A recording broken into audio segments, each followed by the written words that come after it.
So it's been a minute since I talked about this guy, and part of the reason is because it's been a minute since I've seen him. And interestingly enough, he actually snuck in a couple of fights just recently, under my radar.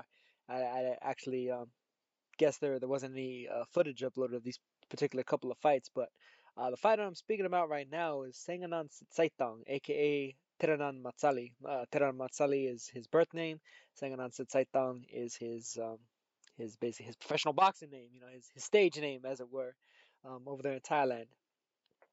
You guys that have been following my channel may have remembered I talked about this guy about a year or so ago, maybe a year and a half ago, something like that. When he was only 16 years old, and I was saying that, hey, this guy may have the potential to possibly win a world title sometime soon and be able to actually break the record of Rafael, excuse me, Wilfred Benitez. But that time has passed now. He is 17 years old now, going on 18. He's going to be turning 18 December 13th. But even though he's still a minor, he's still getting it in. At least he's a minor by U.S. standards. I'm not. I think in Thailand they're you reach adulthood a little bit younger over there. But as a fighter, he definitely looks like he hasn't stopped growing, both in the physical sense as well as the technical sense, as and I guess like the psychological, mental sense and everything, things of that nature. But here in this fight that I'm linking below, I'm not even sure the name of the guy that he's fighting because it hasn't even been listed on BoxRec yet.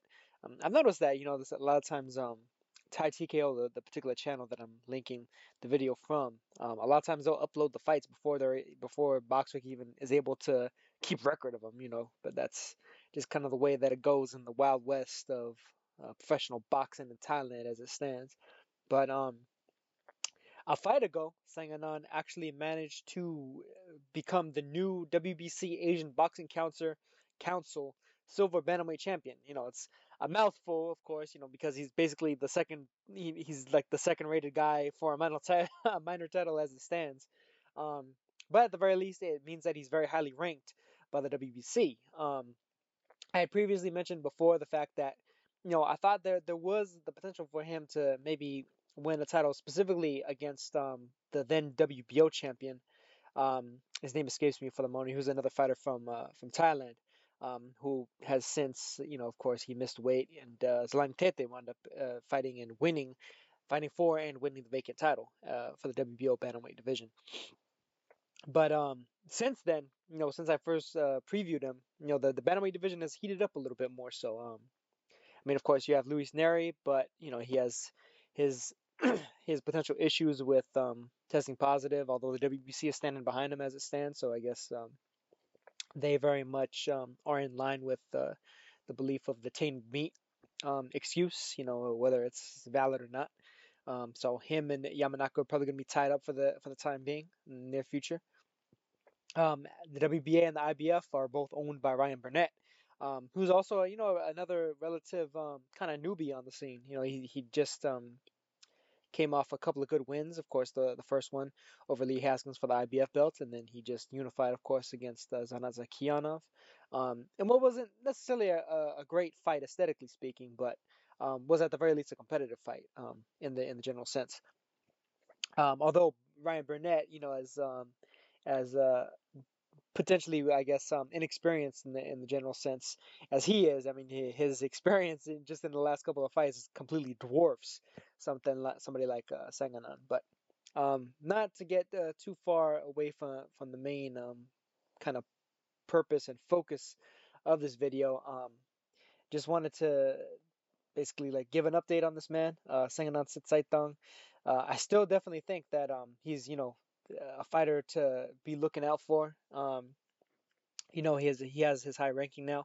The thing is, he has probably a couple years before they even, I think, may go after a world title, considering the fact that the time has passed for him to have become the record holder for, the youngest champion ever.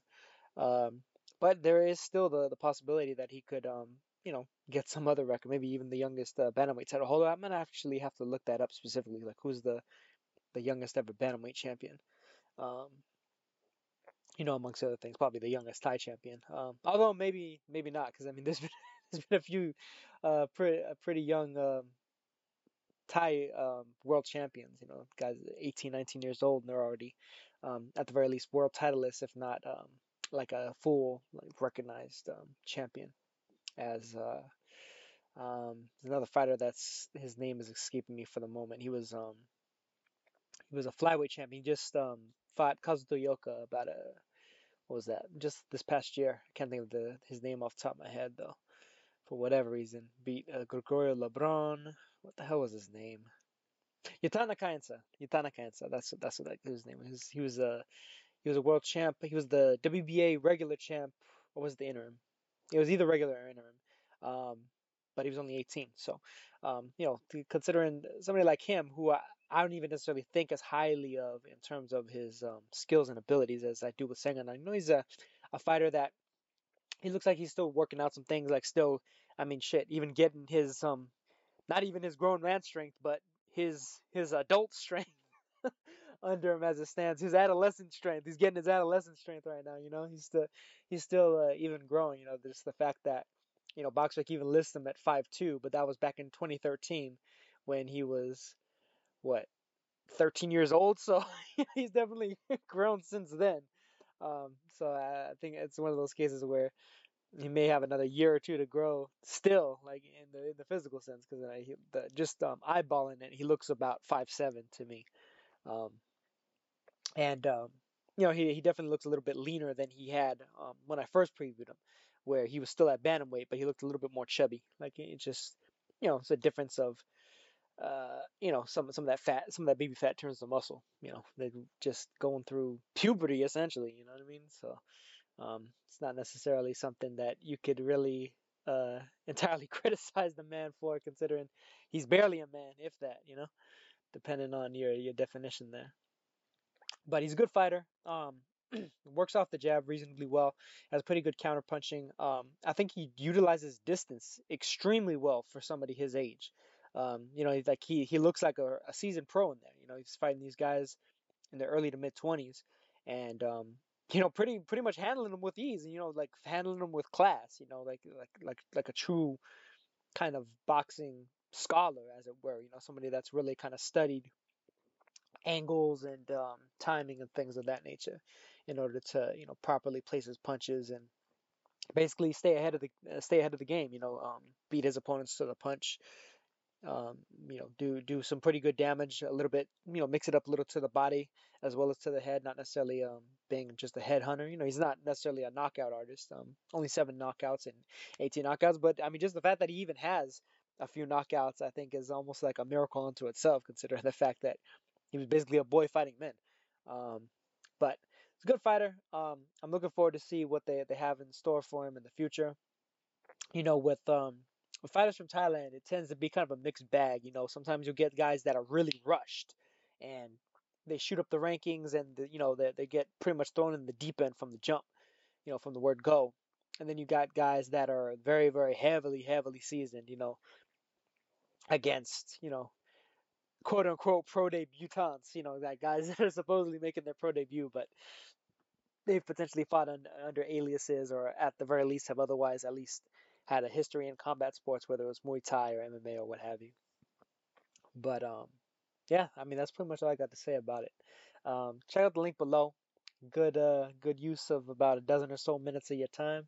Um, Good fighter, and I think whenever it is that he's promoted by the same people that promote Sithsaithong Sarungvasai, of course, the WBC super flyweight champion that just knocked out Roman Chocolatito Gonzalez, as well as the same promoters that promote Nawapan Pochokchai, aka Nawapan Kakana, another fighter that I've previewed pretty extensively, previewed and reviewed pretty extensively on my channel.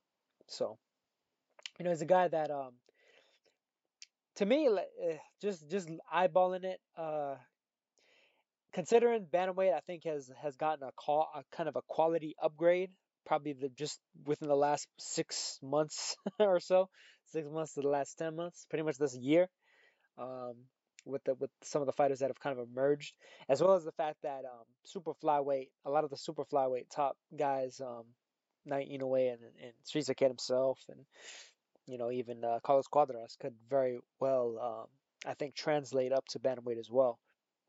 It's it's a way where I see that they may play a little bit closer to the chest than I may have initially kind of predicted about a year ago, simply because it's going to be a little bit harder to get a title, I think, now than it may have been before.